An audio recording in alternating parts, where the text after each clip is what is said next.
नमस्कार, न्यूज़ के खास कार्यक्रम में आपका स्वागत है। मैं हूं देवेंद्र कुशवाहा। शनिवार सुबह राजधानी भोपाल स्थित वल्लभ भवन की पुरानी बिल्डिंग में भीषण आग लग गई। तीसरी मंजिल पर लगी इस आग की सूचना से हड़कंप मच गया। बिल्डिंग से उठते धुएं से अंदाजा लगाया जा सकता है कि इस आग ने कितना नुकसान किया होगा। बताया जा रहा है कि वल्लभ भवन यानी कि गेट नंबर 5 और 6 नंबर के बीच स्थित बिल्डिंग के तीसरे माले पर ये आग लगी। नगर निगम को सूचना मिलते ही दमकल वाहन मौके पर पहुंच गए और धीरे धीरे आग पर काबू पाने की कोशिश की गई।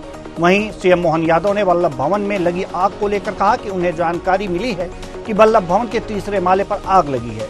कलेक्टर से उन्होंने इस बारे में जानकारी ली है। उसके आधार पर सीएम ने कहा है कि इसकी मॉनिटरिंग करें और दूसरी बार ऐसी घटना न हो, इसके निर्देश दिए हैं। वहीं कांग्रेस इस पर सवाल खड़े कर रही है। कितनी बार जला वल्लभ भवन? 13 जुलाई 2017 को 6वें तल पर आग लगी।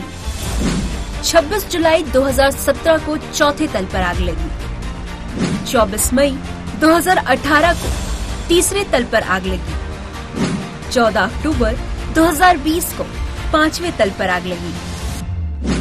15 नवंबर 2023 को दूसरे तल पर आग लगी।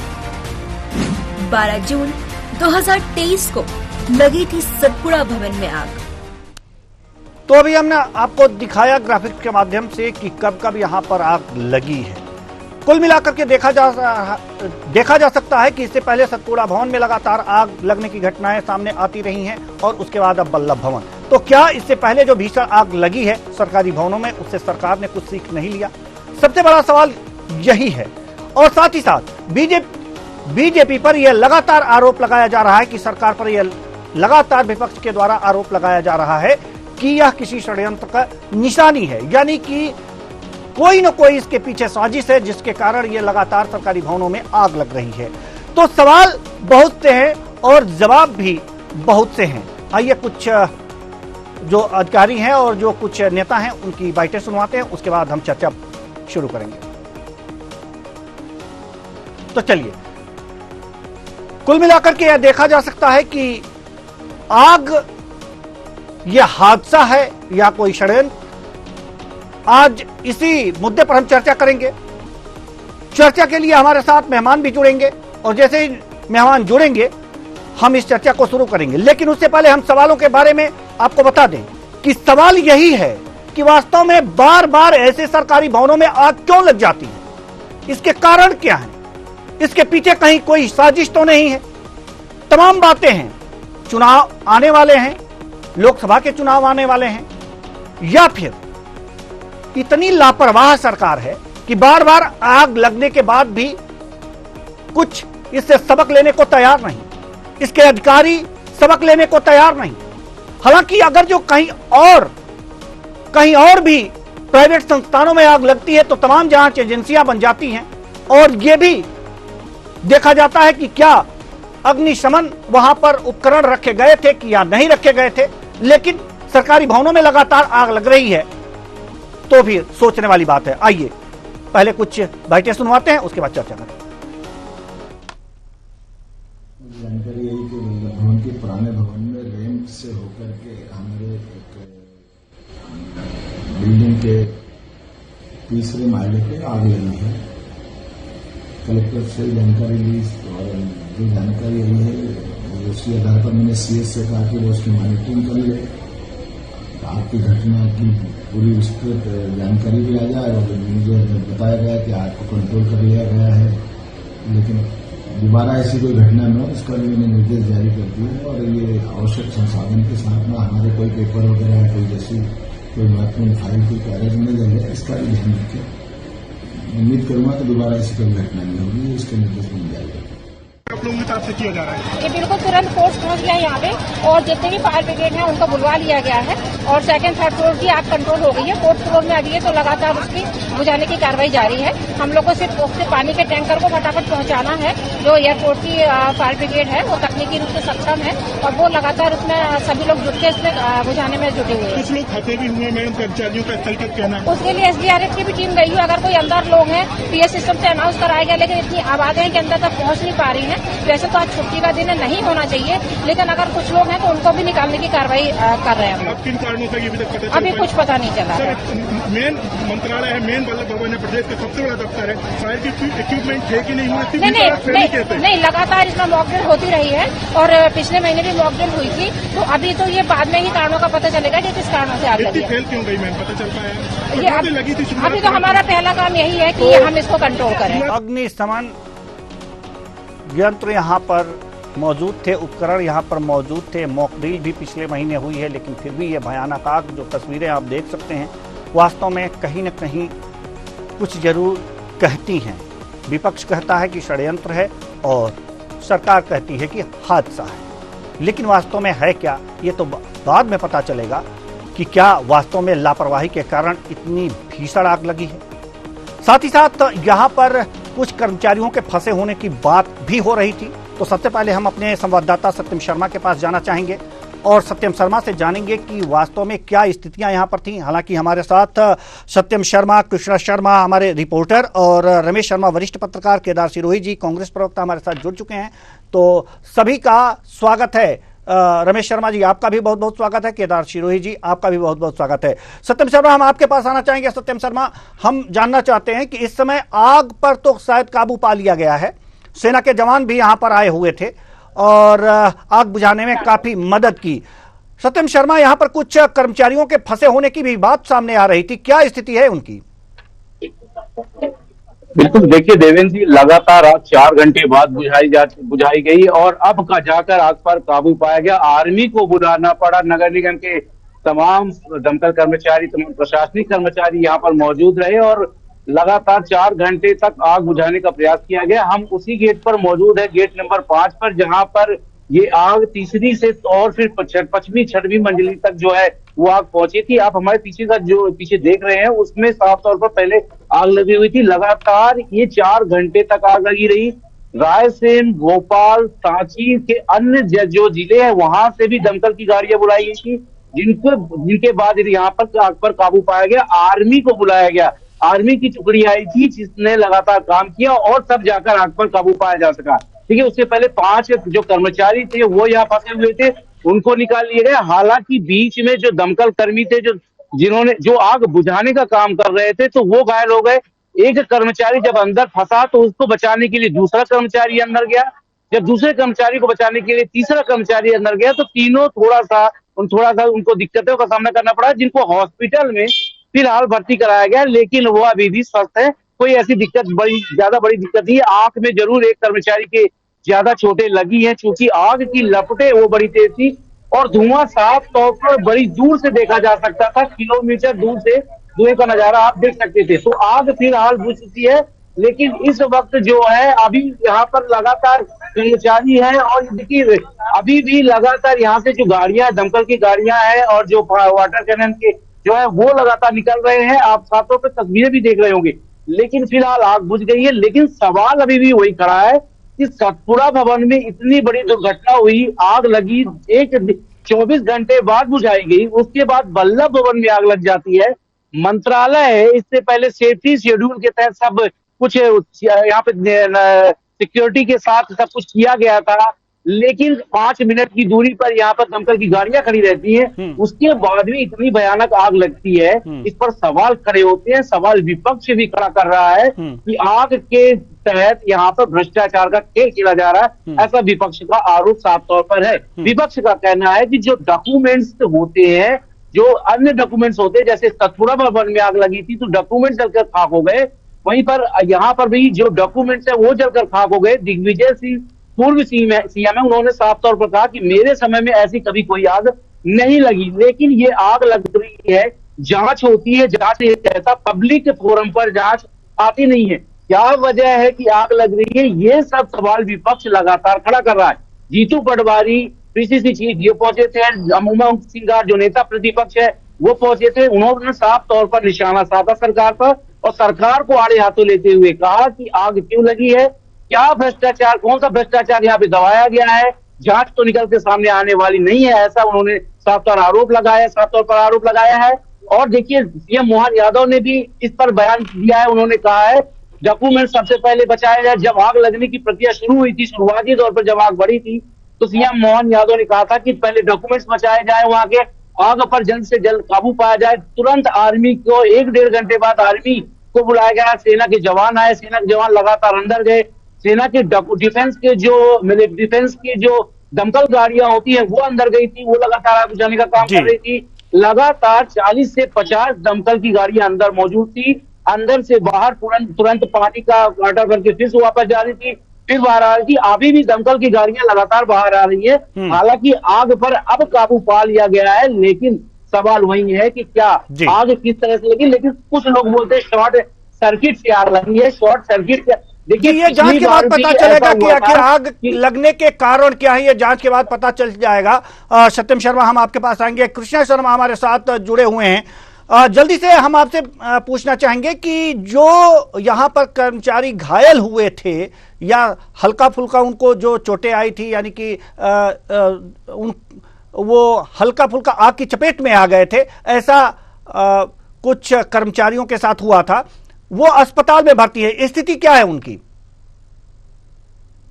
देखिए, स्थिति सामान्य है, बहुत ज्यादा नुकसान नहीं हुआ है, लेकिन एक कर्मचारी को बचाने के लिए गया था, बचाने तीसरा, और तीनों ही थोड़ी से झुलस गए थे, अभी ठीक है। और चौथा जो दमकल अधिकारी उनको भी थोड़ी चोट लगी थी। तो चार लोगों को चोट आई है, लेकिन जनहानि किसी प्रकार की नहीं हुई है। लेकिन सबसे बड़ा सवाल यही है जो सत्यम बात कर रहे थे कि हर बार आग ऐसे प्रशासनिक भवन पे क्यों लगती है जहां पर पूरे मध्य प्रदेश का संचालन होता है, जहां पे मुख्यमंत्री और मंत्रियों के कार्यालय हैं, ऐसे कार्यालयों पे हर बार आग क्यों लगती है। और ये सवाल जरूर को चुभता होगा कि आग लगती है या लगाई जाती है, दुर्घटना किस तरह से हो जाती है। जी, कांग्रेस से पूछ लेते हैं। हमारे साथ कांग्रेस प्रवक्ता केदार शंकर सिरोही जी हमारे साथ जुड़े हुए हैं, उनसे पूछ लेते हैं कि आखिर उनको क्या लगता है, कांग्रेस को क्या लगता है, आग लगी है या लगाई गई है? सर, इसमें आप स्पष्ट देख लीजिए, भ्रष्टाचार चरम पे है। आग आज के दौर में, इस टेक्नोलॉजी के दौर में, अगर मध्य प्रदेश से सबसे सुरक्षित भवन में लगती है तो सरकार को स्वतः ही अपना पूरा इस्तीफा दे देना चाहिए और जनता से हाथ जोड़ के माफी मांग लेनी चाहिए कि हम सरकार चलाने के लिए काबिल नहीं है। सर, इतना सेंसर का दुनिया आ गया है, इतनी व्यवस्था है। अगर मध्य प्रदेश के उस सचिवालय में आग लगती है जहां से पूरा मध्य प्रदेश चलता है, तो बाकी तरीके से हम लोग मध्य प्रदेश को सुरक्षित रखेंगे, ये सबसे बड़ा प्लान। छुट्टी के दिन आग लगना ये दिखाता है कि इसमें बड़ा षड्यंत्र है। अगर वर्किंग डे में होता, एसी चलते, किसी तरह का फॉल्ट होता, तो उसका एक बात समझ में आता। आज छुट्टी के दिन आग लगी है, बड़े लेवल पर लगी है, बड़ी फाइलें जली है और बड़ा नुकसान हुआ है। तो इसमें हमारा तो और क्या, पूरी जनता का। अभी हम थोड़ी देर पहले एक दुकान पर खड़े थे, उनने हमसे कहा, जनता का भाव यही है कि भैया भ्रष्टाचार इतना है, अब तो जलाना पड़ेगा।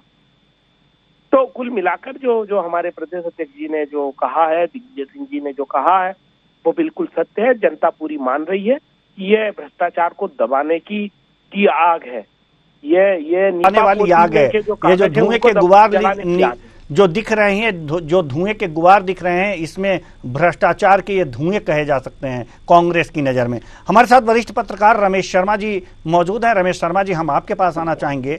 जैसा कि कांग्रेस ये आरोप लगा रही है कि ये वास्तव में आग भ्रष्टाचार की आग है और ये धुएं जो दिख रहे हैं भ्रष्टाचार के धुएं हैं जो आसमान में उड़ रहे हैं, क्या लगता है आपको? तो हर व्यक्ति, कहा गया है कि मुंडर मुंडर मतर भिन्ना, हर व्यक्ति की अपनी एक राय होती है। लेकिन जो इतनी देर से मैंने आपका पैकेज सुना, उसमें आपके पैकेज में 3 सवाल उभर करके आए। एक तो ये आग कैसे लगी, तो दूसरा ये आग कैसे लगी, क्या ये वास्तविक कारण सामने आएगा क्या, तो तीसरा कारण ये है कि इस आग से क्या कोई महत्वपूर्ण भ्रष्टाचार के कागज जल गए हैं क्या। ये 3 चीज उभर करके आ रही है। तो यहाँ पर 2 विषयों पर मेरा कहना यह है कि ये आग कैसे लगी, ये कारण कभी सामने नहीं आएगा। जो भी जांच होगी उसके पीछे जो कारण होगा वो अपनी जगह होगा, लेकिन आग कैसे लगी वो बिल्कुल सामने नहीं आएगा। उसका कारण मैं आपको बताऊंगा कि क्यों नहीं आएगा। अब दूसरा ये है, ये निश्चित रूप से ये गंभीर घटना है कि मंत्रालय में आग लग जाना और बार बार आग लग जाना, ये निश्चित रूप से गंभीर घटना है और ये कहीं ना कहीं सरकार की पूरी व्यवस्था को कटघरे में खड़ा करती है। अब तीसरा जो बात कही आ रही है कि इसमें कोई भ्रष्टाचार के कागज जल गए होंगे, तो ये बात जो है ये हास्यास्पद बात है। इसका कारण यह है कि मंत्रालय में एक भी ऐसा कागज नहीं होता जिस कागज की प्रतिलिपि एचओडी ऑफिस में या जो जिलों के मुख्यालयों में, मंत्रालय में दो तरह के कागज होते हैं। या तो जो शासन के आदेश का परिपालन हो चुका है, कलेक्टरों ने किया हुआ, उसकी सूचना आती है, या मंत्रालय से जो आदेश निकलते हैं और जाते हैं एचओडी को और कलेक्टर को, उसकी प्रतिलिपि रहती है। नॉट ए सिंगल, एक भी ऐसा कागज नहीं होता जो मंत्रालय में अकेला रहता हो। एक बात हुई। दूसरी बात, पिछले काफी वर्षों पहले सारे के सारे कागज कंप्यूटराइज हो गए हैं। तो कंप्यूटराइज होने से मंत्रालय की जो नई बिल्डिंग बनी हुई है वहाँ सारा रिकॉर्ड वहां पर रहता है। यहाँ ये जो पुरानी बिल्डिंग का चौथा मंजिल, आधा मंजिल तो खाली पड़ा था, आधे पर तो उसमें ये जो कबाड़े के टूटे फूटे फर्नीचर होते हैं वो उसमें भरे हुए थे। इसके अलावा एक बात जो मैंने कहा कि इसका कारण कभी सामने नहीं आएगा क्यों आग लगी, उसका ये कारण ये है, छुट्टी वाले दिन समय समय पर मंत्रालय में फालतू कागज जलाते हैं। तो ये कागज जलाने की प्रक्रिया लंबे समय से, जब से मध्य प्रदेश बना है तब से बनी हुई है। तो वो कागज जलाए जाते हैं, तो कोई ना कोई जला रहा होगा और जिसके वजह से ये आग सारी की सारी फैल गई। मोटे तौर पर अगर एक मंत्रालय में एक मंजिल पर अगर आग लगती, उसका दूसरे मंजिल पर जाने का कुछ तुक नहीं रहती। लेकिन चूंकि छुट्टी के दिन कागज जलाए जाते हैं, हम जलाए ही जाते हैं छुट्टी के दिन। महीने 2 महीने में अगर आप घूम लेंगे, अपने रिपोर्टर को भेज देंगे, तो कहीं ना कहीं कागज जलाता हुआ दिख जाएगा आदमी वहाँ पर। तो कुल मिलाकर के वो कागज जलाए जाते हैं, तो वो आग लग गई। तो पिछले काफी दिनों से सरकार कांग्रेस की हो या भाजपा की हो, हर महीने में हफ्ते 10 दिन में मंत्रियों के बंगलों पर भी कागज जलाए जाते हैं। ये जो मंत्रियों को दरखास्तें दी जाती है, मुख्यमंत्रियों को बोरे बोरे दरखास्तें दी जाती हैं, उसमें से काम की तो चली जाती है, बाकी बोरों में सब में आग लगाई जाती है। तो कुल मिलाकर के तो इसमें कोई बड़ा नुकसान शासन का हो गया होगा, उसकी तो मुझे बिल्कुल आशा नहीं है। तो कोई नुकसान नहीं हुआ, सारा रिकॉर्ड सुरक्षित है। लेकिन ये आग पकड़ लेना कहीं ना कहीं पूरी की पूरी व्यवस्था को कटघरे में जरूर खड़ा करते। सरकार की इमेज इसमें खराब होती है, इसमें सावधानी बरतना चाहिए। और अब चूंकि सरकार के पास साधन बहुत ज्यादा हो गए, अब कागज बिल्डिंग के अंदर ना जलाए जाएं, कागज निकाल करके आपके चैनल के माध्यम से मैं कह देना चाहूंगा कि कागज निकाल कर कोई मैदान सुरक्षित कर लें, वहां ले जाके जलाएं। वहाँ बोरों में क्यों कागज जलाएंगे बिल्डिंग के अंदर? तो कुल मिला करके ये है कि इसमें कोई भ्रष्टाचार का अगर हुआ भी है तो वो कागज कहीं ना कहीं सुरक्षित होंगे। एक भी कागज ऐसा नष्ट नहीं हुआ, कोई रिकॉर्ड इतना खत्म नहीं हुआ होगा। जी सत्यम शर्मा, हम आपके पास आना चाहेंगे। सत्यम, एक बात हम जानना चाहेंगे कि वास्तव में जैसा कि रमेश शर्मा जी ने कहा, वरिष्ठ पत्रकार हैं, कि कोई बहुत अहम दस्तावेज यहाँ पर नहीं होते जिससे कि भ्रष्टाचार दब जाए और यहाँ पर आग लगा करके उसको जला दिया जाए। वैसे यहाँ पर जो है हर छुट्टी के दिन जो है कागज जलाए जाते हैं और हो सकता है कि इसी कारण ये आग लग गई हो। तो कुल मिलाकर के ये देखा जा सकता है कि भ्रष्टाचार की बात नहीं है, लेकिन कांग्रेस इसे बड़े जोर शोर से उठा रही है। जीतू पटवारी धरने पर बैठ गए थे कि हाँ जरूर कोई षड्यंत्र है, इसके पीछे कोई भ्रष्टाचार दबाया जा रहा है, जैसे कि अभी हमारे कांग्रेस प्रवक्ता भी कह रहे थे। तो इसके पीछे का क्या कारण है, आपको समझ में आ रहा है? देखिए, बिल्कुल एक श्रेडर, इसके अगर डायरेक्ट आग न जलाई जाए तो एक श्रेडर आता है, श्रेडर के माध्यम से भी आग, जो कागज होते हैं उनको नष्ट किया जाता है। लेकिन अगर आग जलाई जा रही थी तो देखिए मंत्रालय के अंदर, अगर जैसे वरिष्ठ पत्रकार जी ने कहा कि मंत्रालय के अंदर न जला करके एक जो बाहर सुनिश्चित जगह बताई जाए वहां जलाया जाए। हालांकि ये बात सही है कि कंप्यूटराइज जो हो चुके हैं डॉक्यूमेंट, लेकिन कुछ डॉक्यूमेंट ऐसे भी होते हैं जो कंप्यूटराइज अभी तक नहीं किए गए या किन्हीं वजह से नहीं किया गया होगा। सतपुड़ा भवन में जब जून में आग लगी थी, 2023 में जून में जब आग लगी थी, तब भी यही सवाल खड़े हो रहे थे। वहां स्वास्थ्य विभाग की फाइलें थी, वहां पर वन विभाग की फाइलें थी, वहां पर अन्य विभागों की महत्वपूर्ण फाइलें थी। तो ऐसे माना, विपक्ष का उस समय भी आरोप लगा था कि यहाँ भी देखिए 12,000 फाइलें जली थी। अगर 12,000 फाइलें जली थी तो कहीं ना कहीं डॉक्यूमेंट थे वहां पर भी। हालांकि ये बात दूसरी है कि उन डॉक्यूमेंटों का कंप्यूटराइज किया जा चुका है, कंप्यूटराइज किया गया है और उनकी एक कॉपी अन्य जगहों पर भी होती है।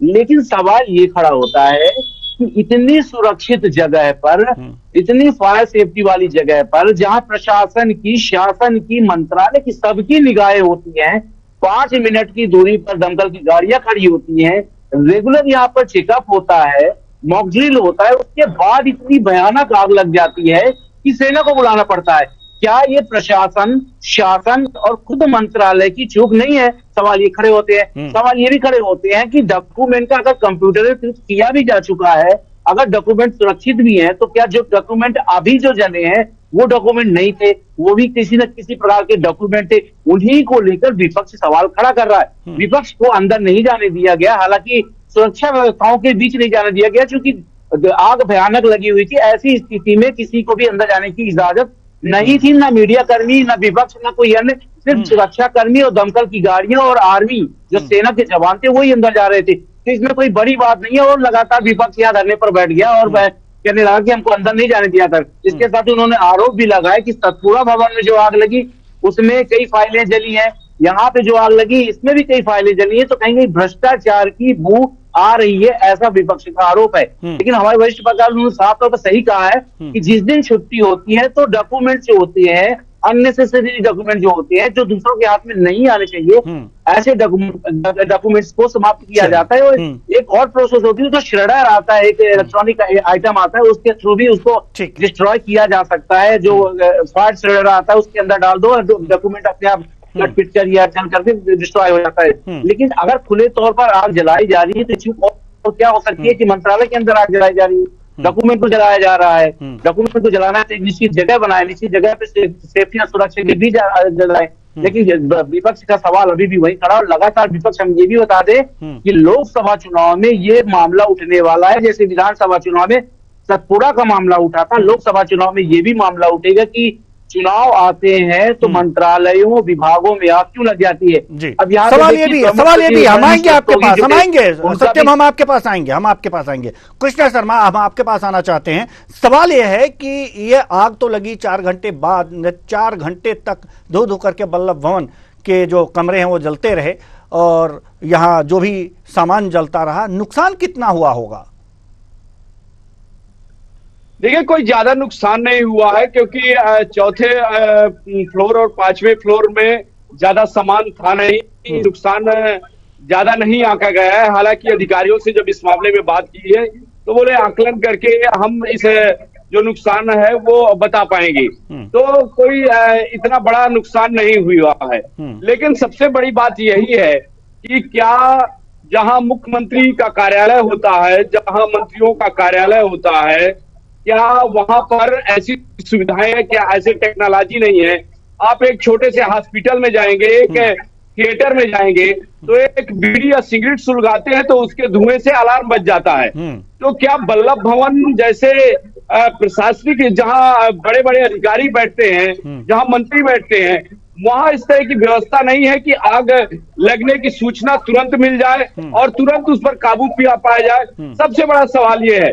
और जिस तरह से सतपुड़ा भवन में आग लगी और उसके बाद सरकार ने दावा किया कि पूरे प्रशासनिक जो प्रशासनिक कार्यालय है वहां पर फायर सिस्टम अलर्ट किया जाएगा, और कई जगह अलर्ट भी किया। लेकिन बड़े जो मंत्रालय, जो बल्लभ भवन जैसा मंत्रालय है और जहां सबके काम होते हैं, वहां पर आग लग जाती है और आसपास के जिलों से दमकल की गाड़ियां बुलानी पड़ती है। 50 से अधिक दमकल की गाड़ियां बुलाई गई। तो किस तरह सरकार काम कर रही है, किस तरह प्रशासन काम कर रहा है? हर बार सिर्फ एक ही जो बाइट देते हैं उसमें जांच होगी और जांच के बाद व्यवस्था दुरुस्त कर दी जाएगी और दूसरी बार ऐसी घटना ना हो ये ध्यान रखा जाएगा और थोड़े दिन बाद फिर से वह दोहरा दिया जाता है। जी बिल्कुल, थोड़े दिन बाद ही, थोड़े दिन तक ही इसका असर होता है। थोड़े दिन बाद ये भूल जाता है कि हाँ यहाँ पर आग भी लगी थी और हमें सावधानी रखनी चाहिए।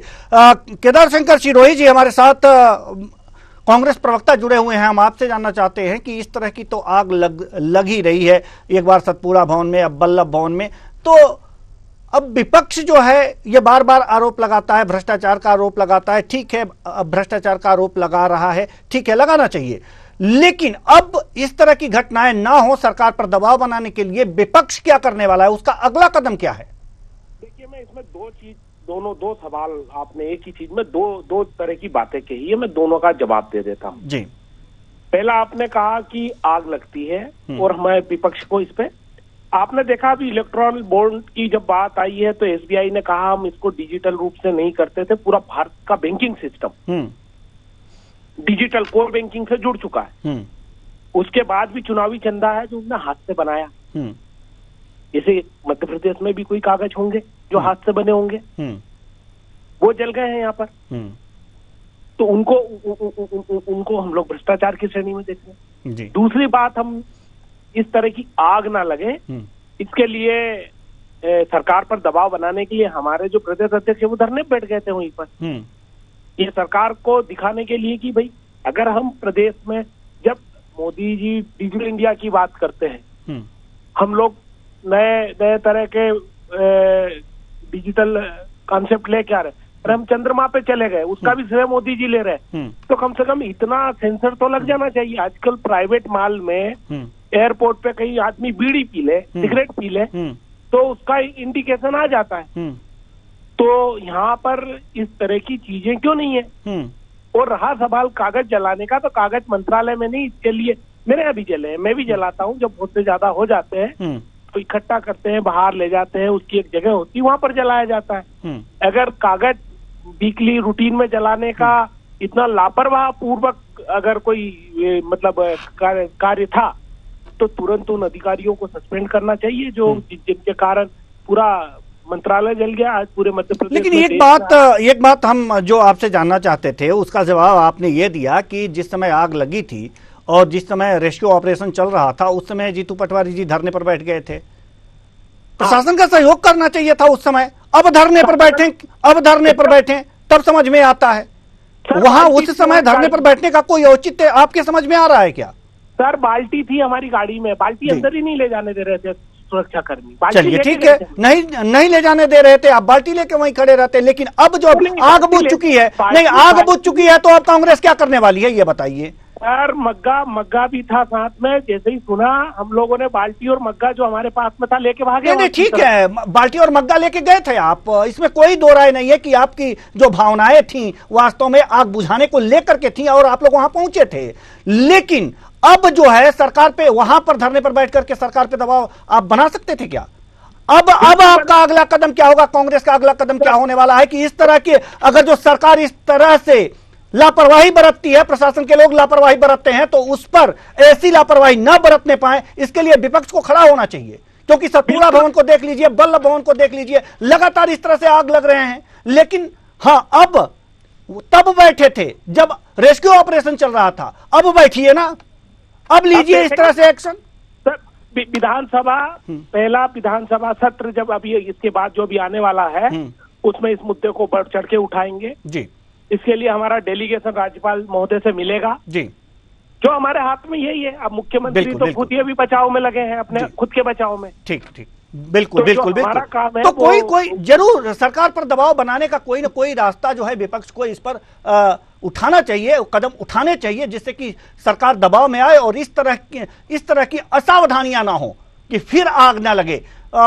हम वरिष्ठ पत्रकार रमेश शर्मा जी के पास आना चाहेंगे, बहुत कम समय है सर, 2 शब्दों में हम आपका जवाब चाहेंगे। रमेश शर्मा जी, सरकार को आगे क्या करना चाहिए कि इस तरह की आग ना लगने पाए? जल्दी से देखिए, सबसे पहले तो ये जो अभी मैं इनकी बात का समर्थन करता हूँ, केदार सरोही जी ने कहा, आग लगने से पहले क्योंकि वहाँ कैमरे लगे रहते हैं, कागज जलाने के लिए 3 लोग जाते हैं, एक चपरासी जाता है और एक बाबू जाता है और एक अधिकारी जाता है, ये हमेशा 3 लोग जाते हैं, हर सरकार में जाते हैं। तो वो जो कैमरे में उन लोगों के नाम आए होंगे, वो कौन लोग 4th फ्लोर पर थे और कौन लोग 5th फ्लोर पर मूवमेंट कर रहे थे जो आग लगने से पहले, निश्चित रूप से उनको सस्पेंड किया जाना चाहिए। उनकी लापरवाही है इस तरीके से। तो फिर मैं एक बात को दोहराना चाहता हूँ, चौथा माला और 5वां माला मैक्सिमम खाली पड़ा था, यहाँ कचरा ही था और फर्नीचर भरा हुआ था, ये पूरा नई बिल्डिंग में शिफ्ट हो गया, मंत्री और अधिकारी सब वहाँ बैठने लगे, ये माला खाली था, कबाड़ा ही भरा हुआ था जिसमें आग लगी जी। तो बहुत बहुत धन्यवाद सभी मेहमानों का, आप जुड़े और अपने अपने विचार साझा किए। तो कुल मिलाकर के देखा जा सकता है कि वास्तव में भोपाल के सरकारी भवनों में लगातार आग लगने का सिलसिला जारी है, लेकिन सवाल यहाँ पर यह है कि विपक्ष ये कहता है कि भ्रष्टाचार की आग है और बाद में लापरवाही की बात सरकार की तरफ से ये बातें सामने आती हैं कि हाँ, लापरवाही से आग लग गई थी, लेकिन ये लापरवाही ना हो इसके लिए विपक्ष को भी थोड़ा सा स्टैंड लेना चाहिए और सरकार को दबाव में लेना चाहिए। और सरकार को चाहिए कि अपने जो प्रशासन के लोग हैं उस पर इस तरह के दबाव बनाए और इस तरह थोड़ा सा सख्त हो कि कम से कम आग न लगने पाए, और सरकारी भवनों में तो बिल्कुल भी नहीं। फिलहाल इस कार्यक्रम में इतना ही, मुझे दीजिए इजाजत, नमस्कार।